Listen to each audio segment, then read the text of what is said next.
Hello and welcome to the Tracy Sandler Show, brought to you by FIVO. I am your host, Tracy Sandler, and I am so excited to welcome back to the show, friend of the show. I would even go as far to say family of the show, Thank you. co-host, you're welcome, co-host of the Sims Complete podcast on the Believe Network, Matt Sims. Welcome back, my friend. Thank you so much. Glad to be back. Really appreciate coming on your show as always. And I thought you forgot about me there for a little bit, but I learned obviously pre-show that you were just giving me some time off. Like I a was. good veteran coach would. You let me Mhm. just kind of decompress, get ready for the season. So I appreciate that. I'm ready to go now. Ready to talk some 49ers. Thank you again for having me, Tracy. Absolutely. And yes, like everybody, I told Matt that I let him be. And Yeah. that was so nice of me. So I let you have a life, I okay? let you have a life. And did you have a nice off season? Yes, I had a great off season. So thankful. My wife brought our second child into the world. Oh my Uh, gosh, congratulations. yeah, so I'm a girl dad now, which is just Oh, so amazing. crazy to think and to say, but so excited, and she's beautiful, and just yeah, we're so ecstatic. Well, that is amazing news. Big congratulations. Thank you. And I'm glad I asked. That's amazing. Well, Yeah, big congratulations. thank you so much. So you're welcome. So from girl dad to football quarterback expert, we are going to transition, but I don't know. I love that. Girl dad makes me happy for obvious reasons. So we're going to talk some 49ers. Training camp starts next week. At the time of recording, we know things can change on a dime. That's At the right. time of recording, two pieces of news with the 49ers. One, and if you are a 49ers fan, I don't know how you would have missed this, but just in case, Brandon Aiyuk has requested a trade. I would like to point out that Brandon Aiyuk can request all he wants. The 49ers don't have to honor it. And I honestly would be pretty surprised if they do. I also want to remind everybody who's freaking out, as sometimes seems to happen on the interwebs and social media, Deebo Samuel also requested a trade during his contract negotiations. And as everybody has noticed, Deebo Samuel is still on the San Francisco 49ers. So this does feel a little different. The situation is a little bit different. I think in the past we've talked about how Brandon Aiyuk, maybe it's very similar to Deebo Samuel and Nick Bosa. This feels like maybe it's not. They seem to be far apart. We're getting close to training camp. But I think the other thing I want to remind everybody, and Matt would love you to chime in on this too, is that if Brandon Aiyuk doesn't get traded, which I don't think he's going to, if they can't come to an agreement on extension, he needs this year. He needs to accrue the year, which will help him in free agency. And he also would need the year to show the 49ers and other teams, look at what I did here, and you should have paid me. And now Correct. maybe another team will pay me. So it isn't going to behoove Brandon to sit out all of training camp. That doesn't mean he won't, but I don't think it would behoove him to do so. So Matt, I kind of would love your thoughts on that and his impact on the team. Yeah, I mean, let's start there, right? Since that's where you kind of finished that point, is that yeah, his impact on the team is huge. It really is. In a lot of ways, Brandon Aiyuk really is receiver one on the He San is. Francisco 49ers team, because I don't really value Deebo Samuel as that receiver one by the way that they Mm-hmm. use him with his skill set. I see him more of a almost an extension of like a Christian McCaffrey utility player that they kind of use in every facet of their offense. So Brandon Aiyuk, I think, mentally for him and personally, right, when he looks at himself and evaluates himself from just the whole aspect of what he sees in the locker room, he's like, yeah, I'm the best receiver on the football team. Last Mm-hmm. year, I proved it. I even said on your show, after watching the film of the Super Bowl, that he probably could have been the MVP of the game if Brock Purdy would have thrown him the football in certain situations. Mm-hmm. And he's just someone that right now just is feeling a little left out, and Yeah. rightfully so, because he is an important piece of this offense. I think the news of Ricky Pearsall and also Brandon Aiyuk, if both of these guys are not Mm-hmm. available, that really does change, I think, the offensive dynamic and the way that Kyle Shanahan attacks defenses. So it really is an interesting thing right now for the 49ers, right? In that way, I think Brandon Aiyuk really has proven to be one of the better receivers in the NFL and is very highly underrated, because I think he does get lost in the hype of Brock Purdy and George Kittle's personality and Mm-hmm. Deebo Samuel's, and also Christian McCaffrey's just multidisciplinary actions for them in that offense. So it is an interesting time. You're right. It doesn't help Brandon to sit there and watch and not participate at all. But at the same time, I think he is kind of trying to remind everybody, too, that I am an integral part of this offense, a very important piece, and also a program guy, too, that they believed in from day one when they drafted him. And he's really earned, every bit of his keep so far and then some by what he's done on the field. And you bring up Ricky Pearsall, and I'm glad that you did, because he started the season, or this off season, or the training camp. Let me start those words. But rookies reported to camp on Tuesday for San Francisco, and Ricky Pearsall has begun on the non-football injury list. And It's not thought to be serious. I've been covering football a long time, though, so you just never know. But it is not thought to be serious. But it's an interesting wrinkle, because for the 49ers perspective, they do draft Ricky Pearsall. A lot of people, including myself, felt that one of the reasons was that probably Brandon Aiyuk and Deebo Samuel are not both going to be on the team past the season. And so this was potentially one of their replacements.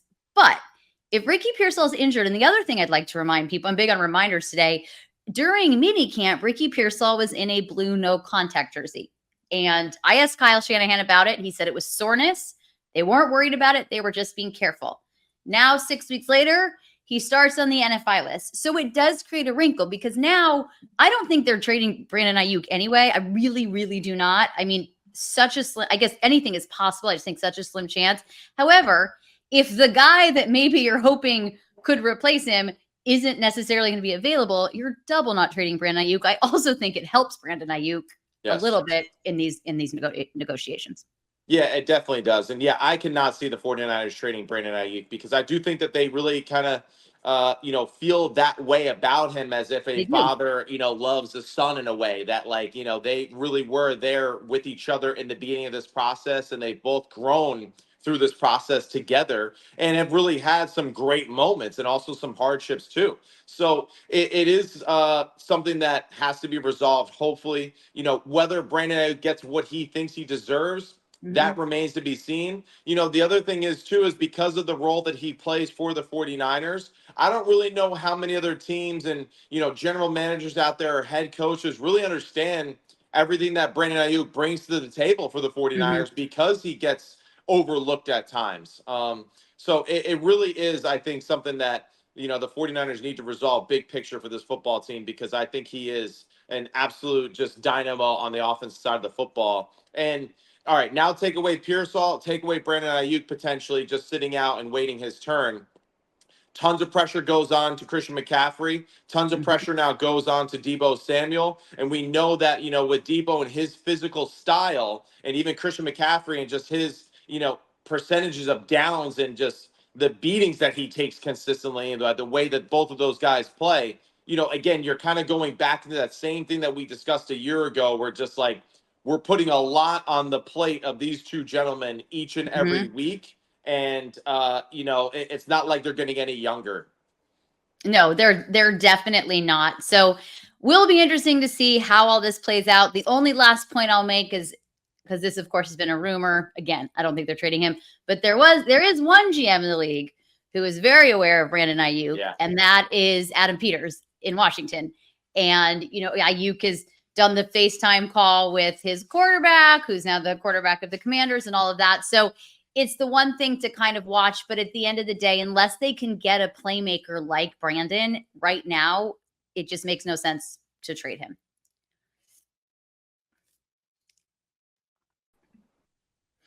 Momentary glitch, but we're back. So all I said was, unless they could get a playmaker like Brandon Aiyuk in a trade, which I don't know that they can. There are rumors swirling around. However, I just don't think it makes sense. But let's switch gears for now to the guy who throws the ball to Brandon Aiyuk, at least at the moment. And that is Brock Purdy, who I think it feels like he's been in the league 15 years. He is not, he's only played a full season. Let's not forget his first season. He came in December. So he's only played a full season. This will be his first real off season. First off season, he was a rookie and Mr. Irrelevant and everything that went with that. There's just a lot of things you have to do when you're preparing for the draft. When you go through that Mr. Irrelevant week, all the things. Last off season, he's rehabbing a very serious elbow injury. This is his first true offseason. So when you look at what he did last year and kind of look ahead to this year, what improvements do you think we can see from him?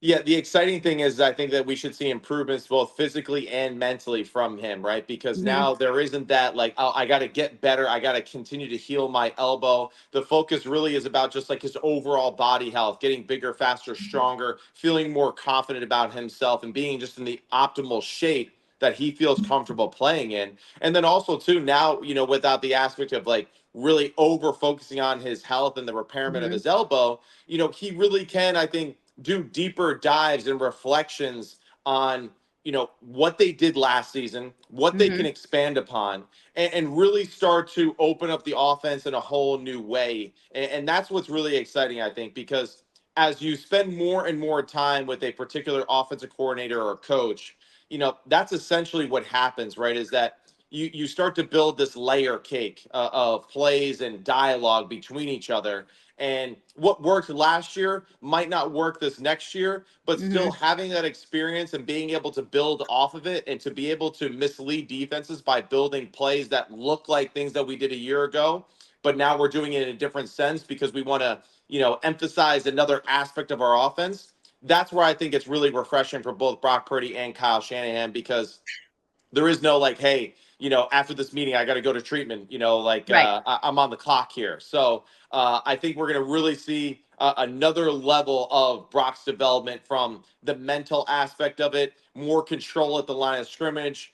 I definitely could see Kyle Shanahan and him implementing more of a tempo style of their offense too, which I think would be a huge, advantage to them because of Brock's ability to dissect information quickly, be Mm-hmm. able to observe what the defense does, and then get the team in the optimal play consistently. I think that's something that, we should probably expect to see from the San Francisco 49ers now that they really have had that rapport in a full offseason to really go through it, think about it, and now to really build off of the things that they've done the past 2 years.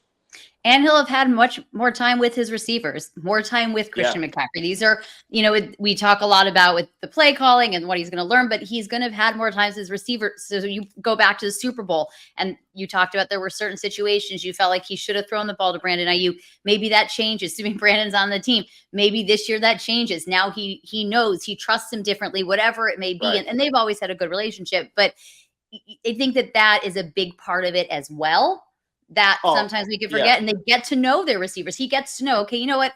If Kittle does this on this play, I know I can get the ball to him. I Yeah. know I can trust him to do this. I know I can trust Brandon to do this. I know I can trust Debo to do this. All of the things, I think that becomes an important thing. And then, of course, Jawan Jennings is another one, and they sure Yes. developed a lot of chemistry, especially towards the end of the season when it really counted. Another potential Super Bowl MVP candidate. So Mhm. it will be interesting to see that. And it will also be kind of interesting in camp that a lot of these young receivers, if there's no Brandon Aiyuk, at least in the beginning, and there's no Ricky Pearsall in the beginning, it's going to give a lot of them a chance to develop a chemistry with Brock Purdy as well. So I think the offense, the Kyle Shanahan offense is always fun, but I think it might even get more fun this season. Yeah, it has. And it's opened up tremendously too in the past 2 years with Brock at quarterback. And I think Kyle really understands what his quarterback does extremely well. And now Mm-hmm. we're seeing again a new Kyle Shanahan compared to what we saw with even, what he did in Houston or Washington, or even when we were with the Falcons together. Just the expansion of his offense and his thought process has really opened up. And I think with Brock and him together, just continuing that in the offseason, we're going to see a lot of fun new stuff this year. Another thing, killing the transition game right now. Wait till you hear this. Another thing Kyle Shanahan probably won't have to worry about as much this year, at least hopefully not, is the defense. You like what I did there? He has a new defensive coordinator who's been in his system quite some time, who he trusts. We know that things were not great with Steve Wilkes. We know at the end there, Kyle Shanahan was probably a lot more involved in the 49ers defense than he had ever planned to be in his life. And this year is probably something he's not going to have to worry about. So what do you think that even does? And also, I'm going to also throw in the wrinkle of Brandon Staley, because now he has someone that not only can help Nick Sorensen, but can help Kyle understand the way a defense is thinking. Yeah, I mean, I think for Nick Sorensen, first of all, like kudos to him and congratulations to him too, because this dude has been in the game for a very long time and Mhm. has really earned his way all the way up the ladder in this opportunity. I think really for him, it's about the understanding of what was missing a year ago, that lack Mhm. of communication and understanding of, we built a team to play a certain style, right, in a certain way. And I think with Nick Sorensen, with his background being, a player that played safety and did it Mhm. extremely well for a very long time, even participating in the Super Bowl with the Rams, but then also too just his influence on, making the defense understand that they are not trying to be a pressure type of football team. They are trying to cover zones. They are trying to make sure that they have eyes on the quarterback all the time. And they are ultimately trying to make sure that they are flying around, like their hair is on fire. And I think that's what Kyle wants to see from his team. He wants to see opposing offenses, go 12 plays methodically down the field consistently and play Mhm. pitch and catch and make great execution over and over to defeat his football team, which he knows, the probability of that is very slim. And I think that's where Nick Sorensen and Brandon Staley, obviously with that aspect too, in his background, I think it's a great match. I think he understands what the team is designed and made for. We're going to see a lot of zone coverages. We're not going to see a lot of man. Hopefully, for his sake, we see a healthy secondary consistently Mhm. throughout the year, which will alleviate a lot of the headaches that I think Coach Wilkes had to endure last year with Yeah. just, the moving of pieces around. But, barring that there are no, huge health injuries on the defensive side of the football, especially in the secondary, expect to see a version of that Legion of Boom type of Mhm. style defense like we saw in Seattle, like we've been seeing in San Francisco these past few years, and really, get back to the core of what they really want to and believe in there. And when you mention the health of the secondary, of course, Talanoa Hufanga coming back from an ACL injury, Huge. Jair Yeah. Brown, who had a interception in the Super Bowl, who really played well for San Francisco. I think having someone like Nick Sorensen to coach them too as their defensive coordinator will be really helpful for them. But when we talk about the secondary, a lot of talk about wide receivers and contracts, but there Mhm. are two key members of the secondary.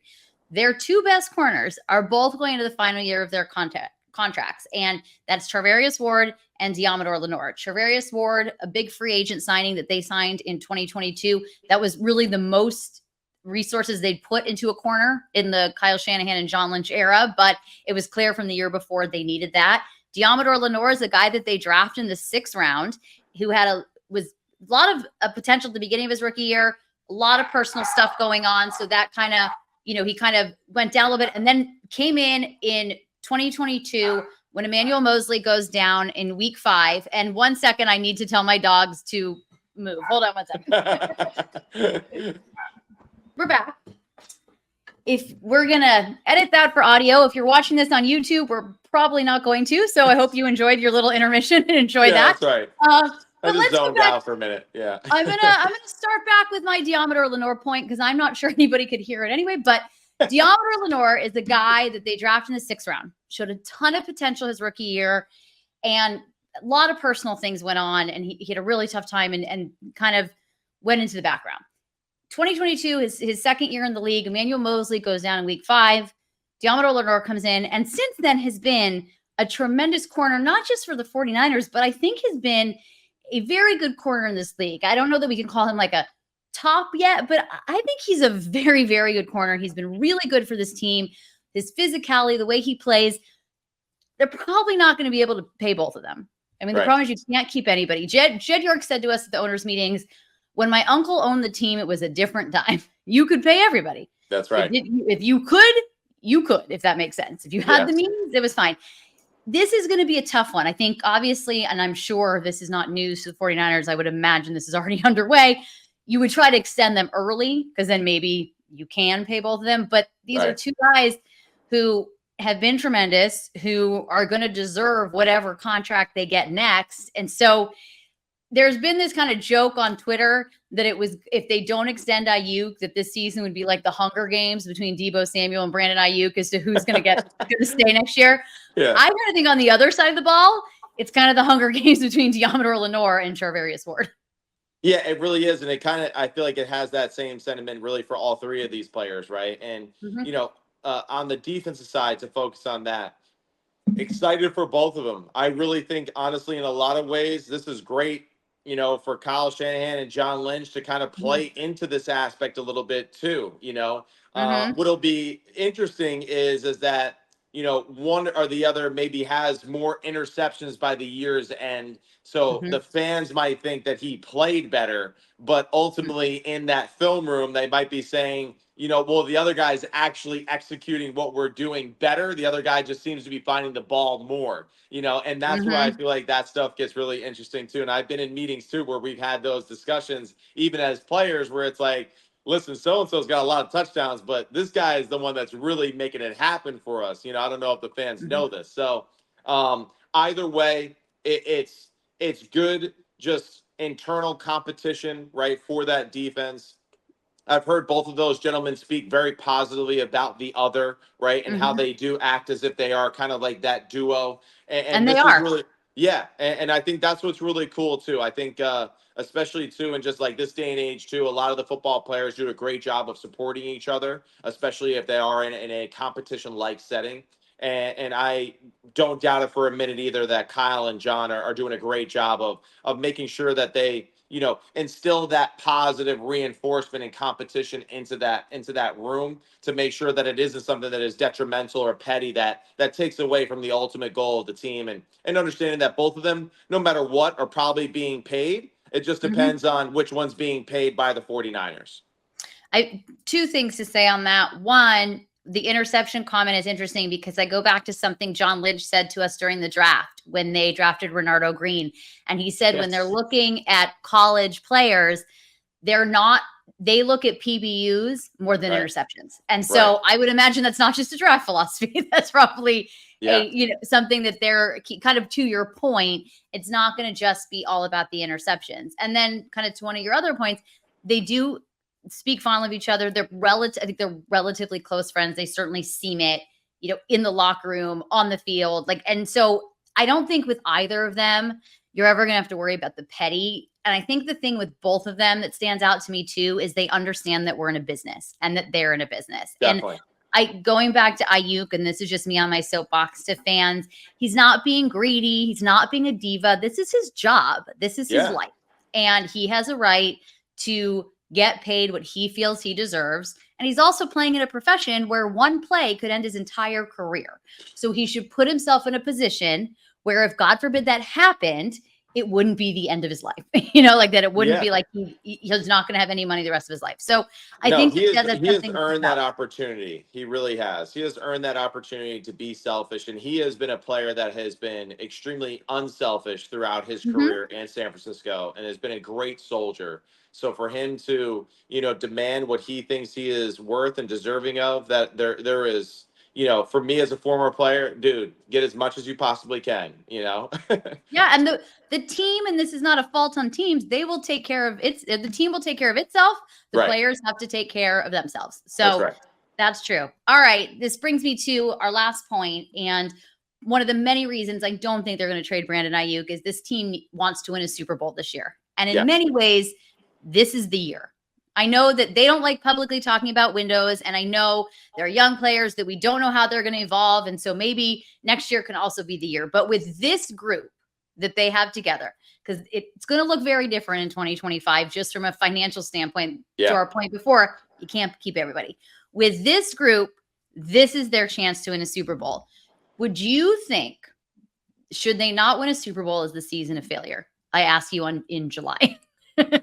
Man, I guess I'll look at it from their perspective. Yes, right. If Hmm. I was in that locker room and considering how close we had been, the things that we have seen and been through and kind of endured through the years, I would absolutely say that, if this was a year where they fell short in the wild card, or for whatever reason, the divisional round or the conference, like, yes, it is going to be it's going to be a failure. It is. And I think that they will all reflect on it that exact same way too, because of just, one, how talented they are, how well coached they are, right? And really Hmm. just how unique it really is to be a part of a team that is that damn good for that long, Hmm. and It's rare. It's super special.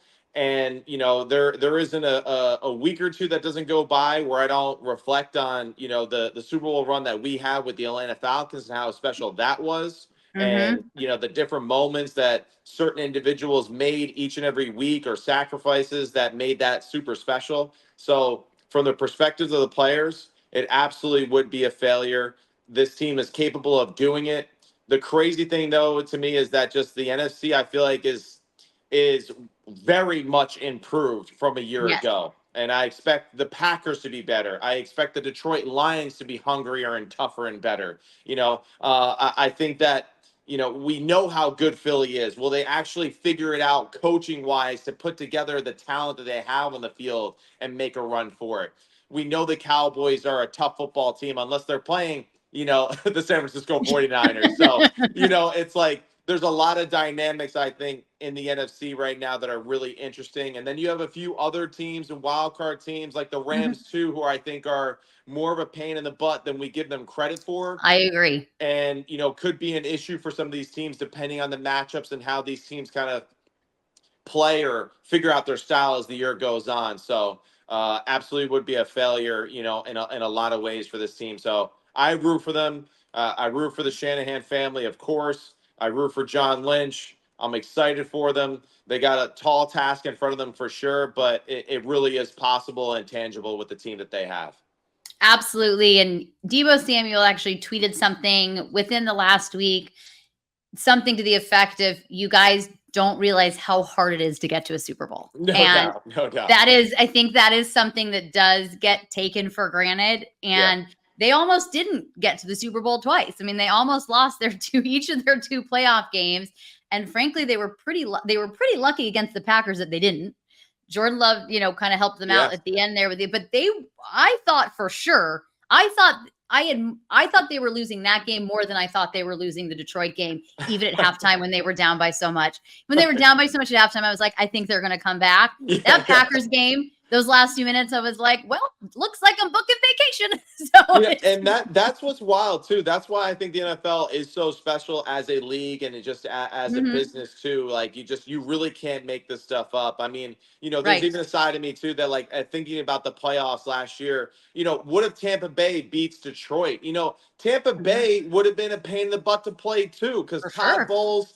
Baker just kind of cuts it loose. He doesn't really give a damn, what people think about him. And that's like Mhm. a dangerous combination, when you get into the playoffs because they just those teams have no fear. And I Yes. think that's what's really exciting about the NFC race this year. We know the AFC is just loaded with quarterback talent, but the NFC much improved overall teams. And I think that's where this NFC race is going to be really interesting. And you're right. I mean, the 49ers really do kind of have to capitalize in some regard, or they're going to be, almost looked upon as if, our generation's Buffalo Bills in a lot of Yeah. ways, which is crazy to think about. It is crazy to think about, but I think that's probably true. And then the narrative that I hate, because I think it's ridiculous, is that Kyle Shanahan can't win the big one. And the reason Oh, I think it's please. ridiculous is because he's had to win so many big ones to get to it's one of my least favorite narratives. I think Yeah. I akin it to your narrative about Kirk Cousins, that you don't like the current. I don't like that narrative. I Oh, think drives it's me nuts. it's just ridiculous. So I kind of, as a beat reporter, I am unbiased, but I do like Kyle Shanahan. I like covering Kyle Shanahan. He's nothing but respectful to the media. He's open, he's transparent. So is John Lynch, and they deserve to win a Super Bowl. So I don't have a dog in this fight, but I hope for their sakes they get what they want. Agree. I'll put it Totally that way. agree.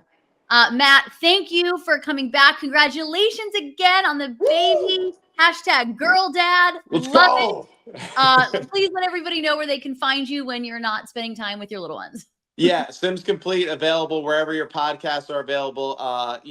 Me and my father just talking shop, primarily about the quarterback position, but we do a little bit of everything. Typical father-son duo. We heckle each other. You can find us on the Believe YouTube channel as well, and also the Sims Complete YouTube channel. So Sims Complete, talking all things football. Tracy, thank you again for including Absolutely. me in your show. Really grateful for every opportunity to speak to you and to the 49er fan base, and really excited for the team this year. Thank you so much for being here, you guys. You can find everything we do at FGSN.com. And we recently redid our website, and I'm very excited about it, and it looks amazing. So I encourage you guys to check it out.